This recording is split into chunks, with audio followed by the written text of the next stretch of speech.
Hello दोस्तों, आप लोग कैसे हैं। आप लोग अच्छे होंगे। सभी बच्चों के एग्ज़ाम चल रहा है और उसी के लिए हम ये क्वेश्चन लेके आए हैं। आप देख सकते हैं जिनका एग्ज़ाम जो है 7 जुलाई को एग्ज़ाम है, इतिहास का पेपर है, वो बच्चे ये प्रश्न सारे प्रश्न को देख कर जाए। ये सारे प्रश्न जो है आने का वादा 101% वादा है। ये सारे प्रश्न आएंगे। अभी भी वायरल प्रश्न हुआ, अभी भी हाल ही में को मिला है। जैसे मैंने सारे प्रश्न को यूट्यूब पर लोड कर दिए, जाके अच्छा से देख लें और सारे प्रश्न को अच्छा से देख लें, सारे प्रश्न को याद करें, पूरे प्रश्न को देखें, अच्छा से देख कर जाए। ये सारे प्रश्न आने वाले हैं, तो चलते हैं प्रश्न की ओर।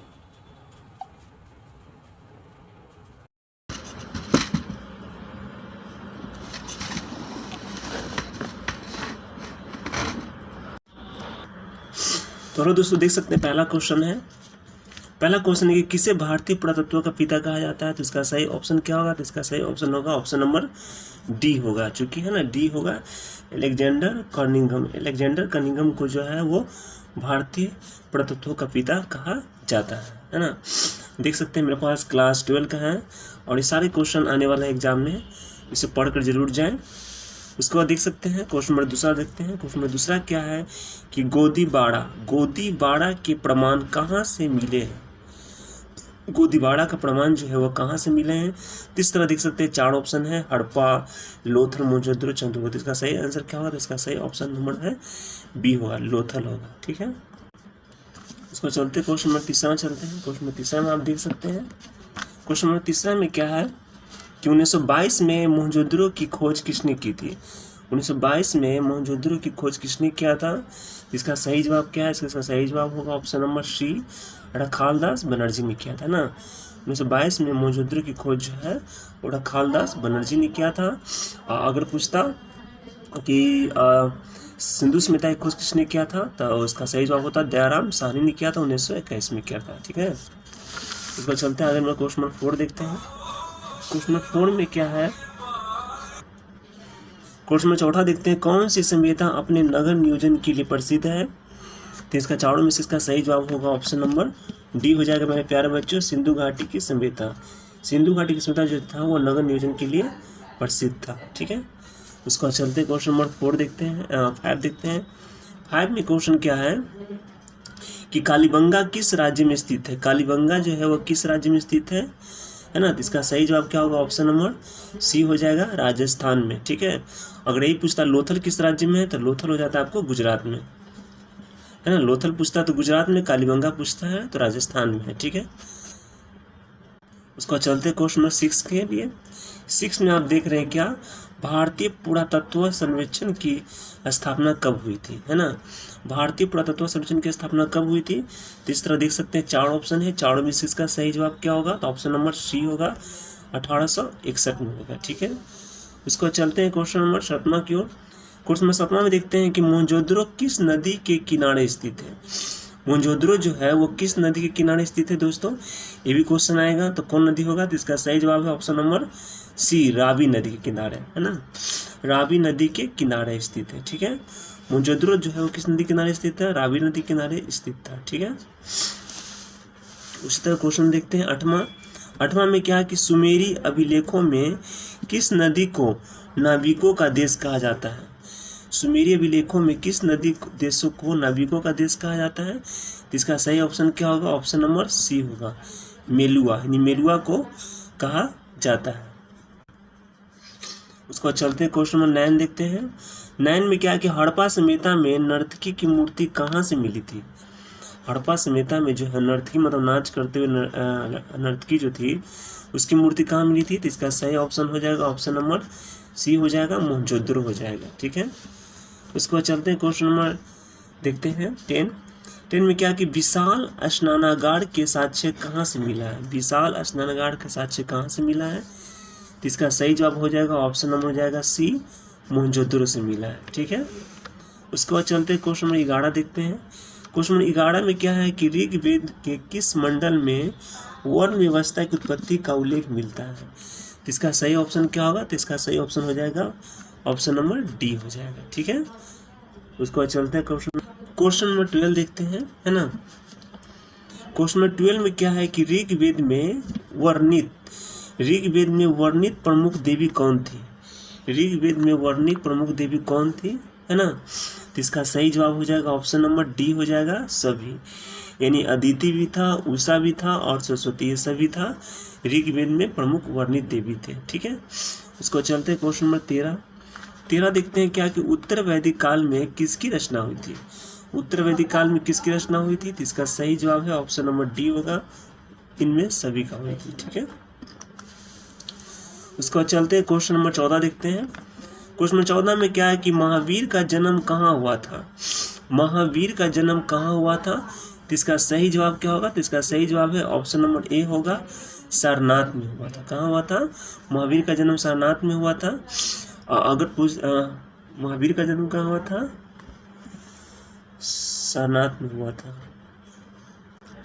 सॉरी दोस्तों, सारनाथ में इसका नहीं होगा, इसका सारनाथ में नहीं होगा, इसका होगा आपको कुंडग्राम में होगा, है ना। महावीर का जन्म जो है वो कुंडग्राम में हुआ था। ठीक है, अगर पूछते गौतम बुद्ध का जन्म कहाँ हुआ था, तो लुम्बिनी में हुआ था। ठीक है ना। उसको चलते हैं क्वेश्चन नंबर टिप्पणी लिखिए। सॉरी दोस्तों, क्वेश्चन नंबर 15 में क्या कि आजीविका संप्रदाय के संस्थापक कौन थे, इसका सही जवाब होगा ऑप्शन नंबर सी हो जाएगा, मकली गोसाल था। ठीक है, उसके बाद क्वेश्चन नंबर 16 देखते हैं। 16 में क्या है क्या कि निगंठ का नाथपुत्र किसे कहा जाता है ना, निगंठ नाथपुत्र किसे कहा जाता है, तो इसका 4 ऑप्शन है, चारों में से इसका सही जवाब होगा ऑप्शन नंबर बी होगा, महावीर को कहा जाता है। ठीक है, उसी तरह क्वेश्चन नंबर 15 देखते हैं। क्वेश्चन नंबर 17 में क्या है कि महावीर ने अपना पहला उपदेश कहाँ दिया था, तो इसका सही ऑप्शन हो जाएगा ऑप्शन बी होगा, राजगीर में हो जाएगा। अगर गौतम बुद्ध का था तो इसका पहला उपदेश कहाँ दिया था गौतम बुद्ध, सारनाथ में दिया था। ठीक है, उसके बाद क्वेश्चन नंबर 18 देखते हैं। 18 में क्या कि गौतम बुद्ध का मूल नाम क्या था। गौतम बुद्ध का मूल नाम क्या था, तो इसका सही जवाब होगा ऑप्शन नंबर सी होगा, सिद्धार्थ था, है ना। चलते हैं क्वेश्चन नंबर 19 की ओर। क्वेश्चन नंबर 19 में देखते हैं दोस्तों मेरे प्यारे बच्चे, है ना। क्वेश्चन 19 में देखते हैं क्या कि गौतम बुद्ध को ज्ञान की प्राप्ति कितने वर्ष की आयु में हुई थी। गौतम बुद्ध को ज्ञान की प्राप्ति कितने वर्ष की आयु में हुई थी, तो इसका सही जवाब है ऑप्शन नंबर डी होगा, 35 वर्ष में। 35 वर्ष में जो है वो गौतम बुद्ध को ज्ञान की प्राप्ति हो गया था। ठीक है, उसके बाद चलते हैं क्वेश्चन नंबर 20 में चलते हैं। 20 में क्या है कि बौद्ध संघ के नियमों का उल्लेख किस ग्रंथ में है।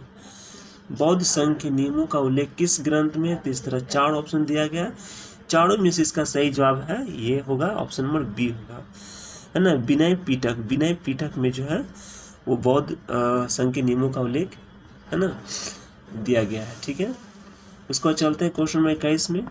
21 में क्या है कि बुद्ध चरित की रचना किस भाषा में हुई थी। बुद्ध चरित की रचना किस भाषा में हुई थी, तो इसका 4 ऑप्शन है, चारों में से इसका सही जवाब ऑप्शन नंबर डी होगा, संस्कृत भाषा में हुई थी। उसको चलते क्वेश्चन नंबर 22 देखते हैं। 22 में क्या है कि किसके संरक्षण में, है ना,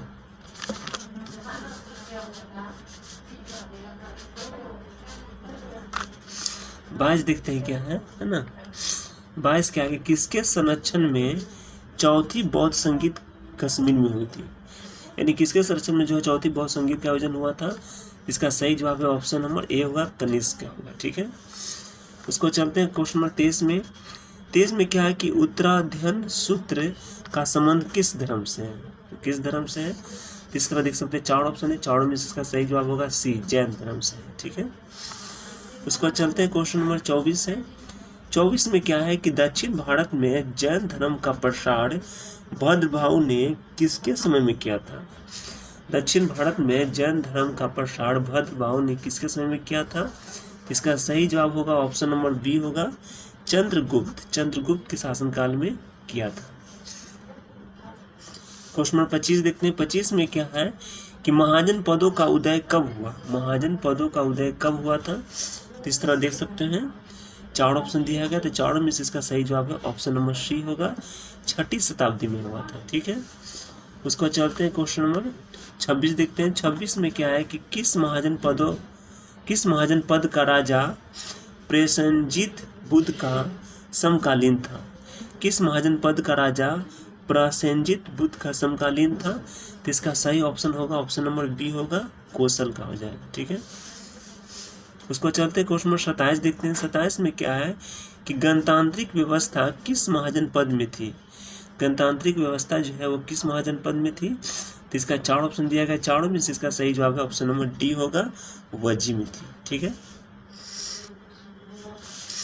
उसको चलते क्वेश्चन नंबर 28 देखते हैं। 28 में है कि किसने मौर्य वंश की स्थापना की थी? किसने मौर्य वंश की स्थापना की थी?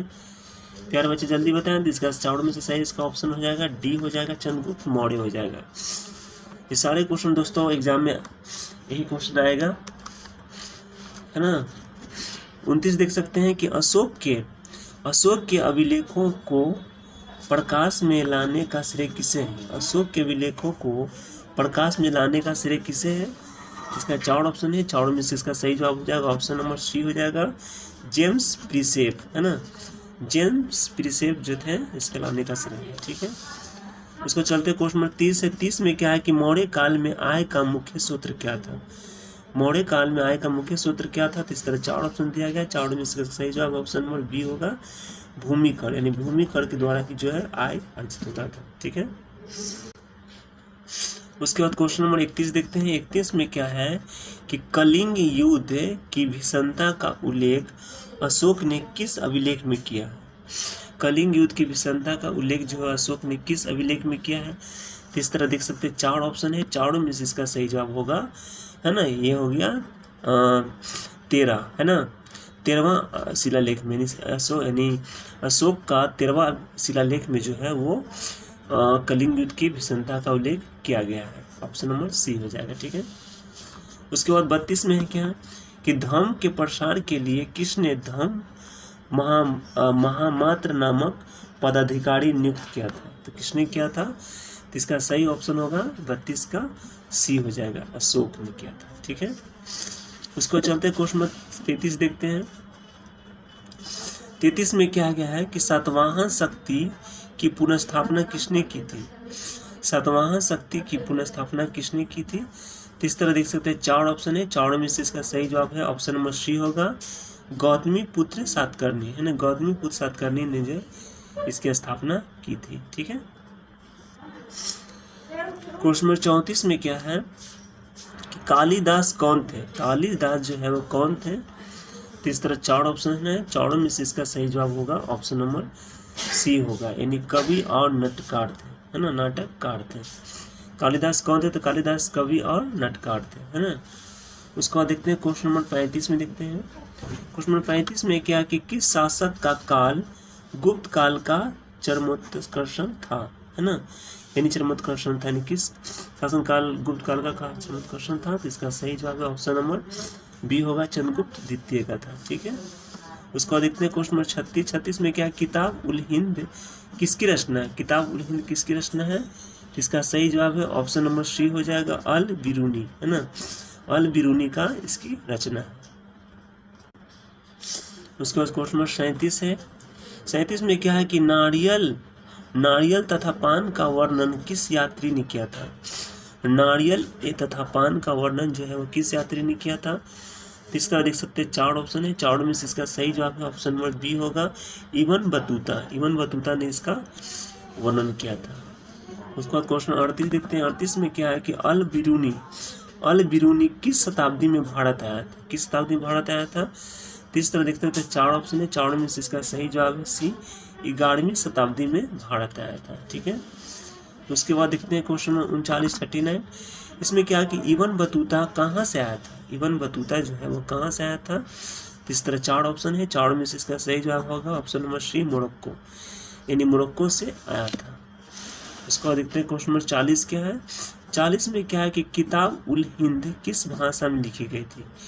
किताब उल हिंद जो है वो किस भाषा में लिखी गई थी? तो इस तरह 4 ऑप्शन है, चारों में से इसका सही जवाब है बी, अरबी भाषा में लिखी गई थी। इस तरह देख सकते हैं क्वेश्चन 41 में क्या कि रेहला के लेखक कौन है? रेहला के लेखक कौन है? इसका 4 ऑप्शन है, चारों में से इसका सही जवाब है बी होगा, इबन बतूता था। ठीक है, उसका क्वेश्चन 42 देखते हैं। 42 में क्या कि सुल्तान मोहम्मद बिन तुगलक ने किसे दिल्ली का काजी नियुक्त किया था? किसे काजी नियुक्त किया था? इसका सही जवाब है ऑप्शन नंबर सी होगा, इबन बतूता को नियुक्त किया था। उसका बाद क्वेश्चन 43 देखते हैं। 43 में क्या है कि अब्दुल रजाक समरकंदी ने भ्रमण कब किया था? इसका सही जवाब है ऑप्शन नंबर सी होगा 15वीं शताब्दी में किया था।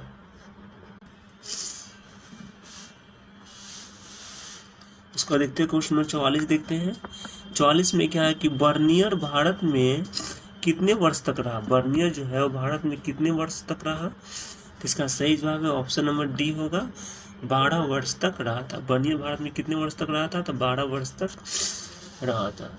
क्वेश्चन नंबर 45 क्या है कि दाड़ा सिकोह का चिकित्सक कौन था? दाड़ा सिकोह का चिकित्सक कौन था? इसका सही ऑप्शन है ऑप्शन नंबर ए होगा बर्नियर।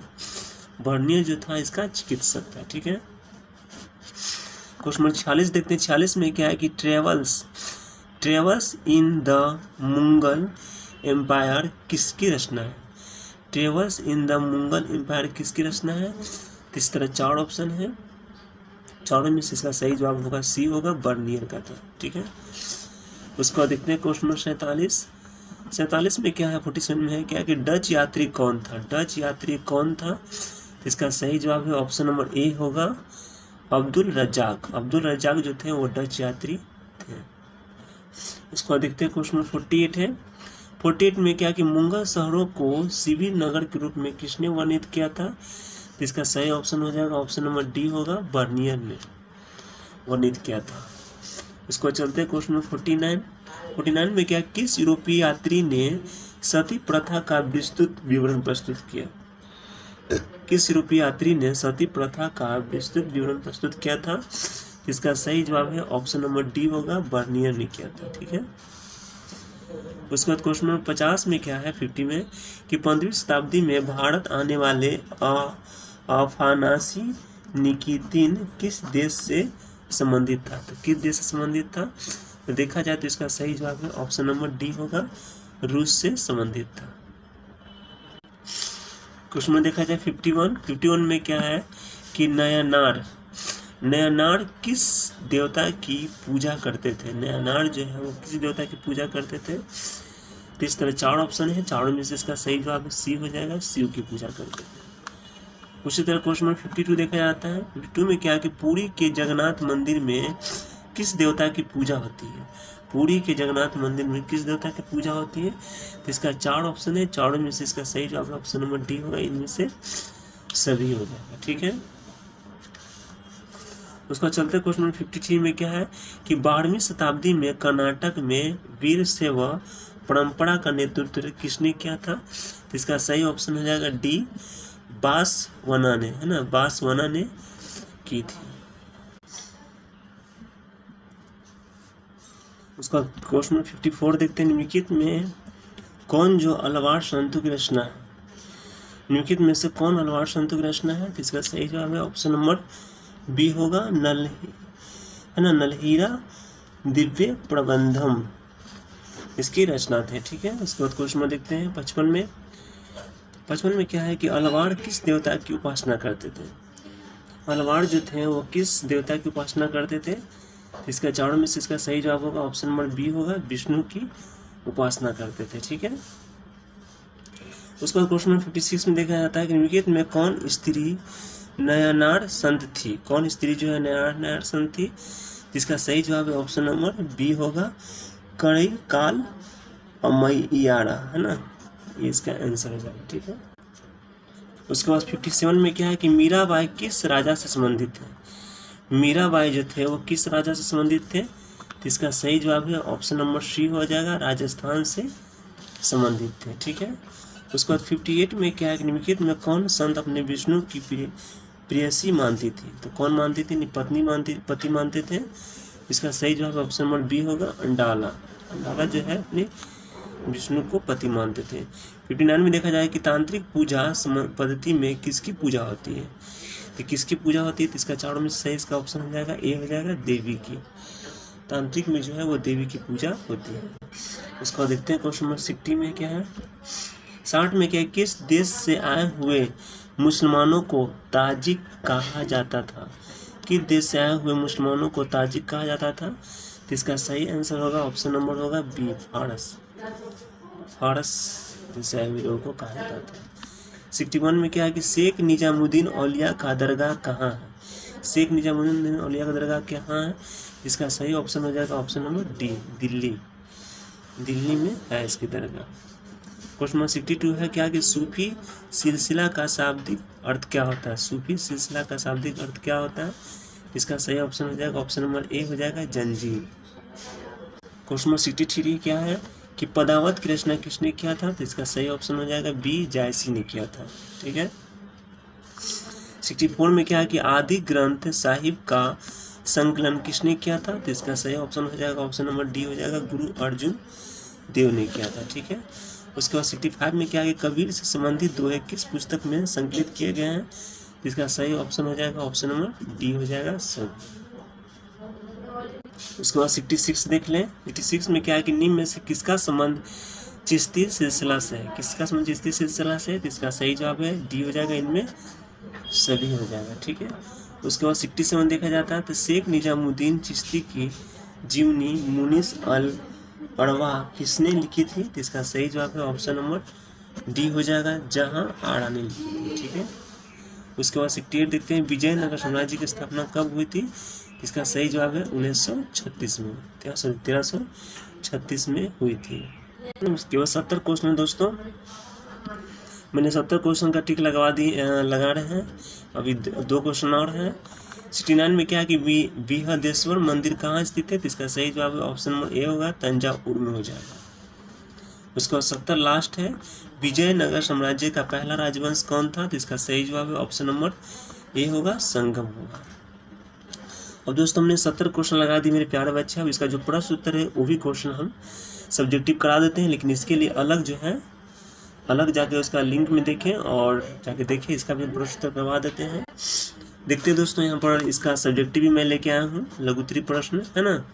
आप देख सकते हैं इस क्वेश्चन आया हुआ हड़प्पा स्मिता नगर योजना की 2 विशेषता बताएं। इसका सारा का सारा आंसर हम करवा देते हैं। अगला देखेंगे, अगला वीडियो में देखेंगे, है ना। उसके लिए मैं स्पेशल वीडियो बना रहा हूँ, उस वीडियो में जाकर ये सब देख ले, ये सारे क्वेश्चन आने वाले हैं। ठीक है।